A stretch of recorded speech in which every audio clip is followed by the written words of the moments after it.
জামাই ষষ্ঠী যাওয়ার জন্য। হাজব্যান্ডের অফিসের ছুটি নেই, তো বললো যে মায়ের বাড়ি তোমাদের রেখে দিই, আমি অফিসে বেরিয়ে যাবো, রাত্রেবেলা আসবো।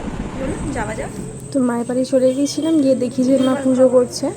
এই দেখুন দেখুন গোপালের আমার গরমের জন্য 3টে খালি গোপাল গায়ে ভাই, বসে আছে। তাদের খালি গায়ে রেখে দিয়েছে স্নান করে, কারণ এত গরম পড়েছে, যা গরম। ওদেরও তো গরম হবে।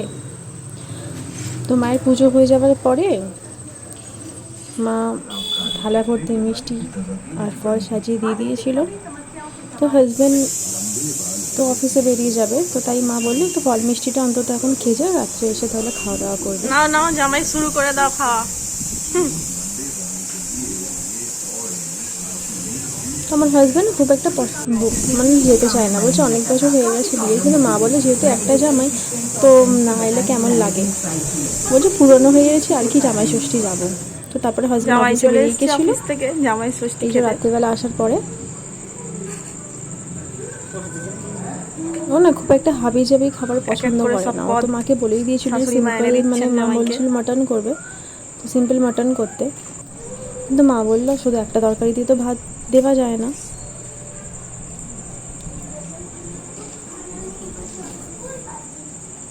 তাতেই হাঁপিয়ে গেছে, ও খেতে পারছে না, ও মানে এক কি তরকারি হলো, ভাতই হাঁপিয়ে ঠিক গেলে আছে, ও নাকি খেতে অনেক খেতে? রকম খেতে পারে না। দেখো আর মা তো কম করেছে, আরো সব জামাইরা কত কত খায়। তো আপনারা তুমি খেতে ভাববেন পারো হয়তো না, মাকে ব্লগে দেখতে পাচ্ছেন না এতেই কেন, হাঁপিয়ে গেছো। কারণ মা না ভিডিওতে খুব একটা কমফোর্টেবল নয়, আর বিশেষ করে জামাইয়ের সামনে তো একদমই নয়, মা একটু পুরানো টাইপের, তো একটু মেনুতে ছিল লজ্জা পায়, লুচি, চানা তাই জন্য মশলা, গিফট দেওয়ার সময়ও ভিডিও নিতে পারিনি। পাঁপড়, চাটনি। কারণ আমার ষষ্ঠীর অভ্যাস যেহেতু। মা আমার দই মিষ্টি কয়, জামাই খেতে দিয়ে দিলে। মা আমাকে দই মিষ্টি দেয়নি, জামাই ষষ্ঠী বলে শুধু জামাই যত্ন হচ্ছে। দেখেছেন, জামাই ষষ্ঠী বলে শুধু জামাই যত্ন হচ্ছে, মেয়েকে দই মিষ্টি দেওয়ার কথা মনে নেই মায়ের। তো আমি লুচি তরকারি খেয়েছিলাম, কারণ যেহেতু আমার ষষ্ঠীর উপোস, নিরামিষ খেতে হবে।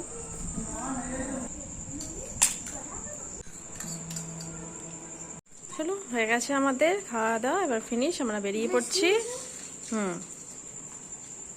ব্লগটা এখানেই শেষ করছি। ভালো থাকবেন সবাই। সবাই জামাই ষষ্ঠী কেমন কাটালেন অবশ্যই কমেন্ট করে জানাবেন। টাটা।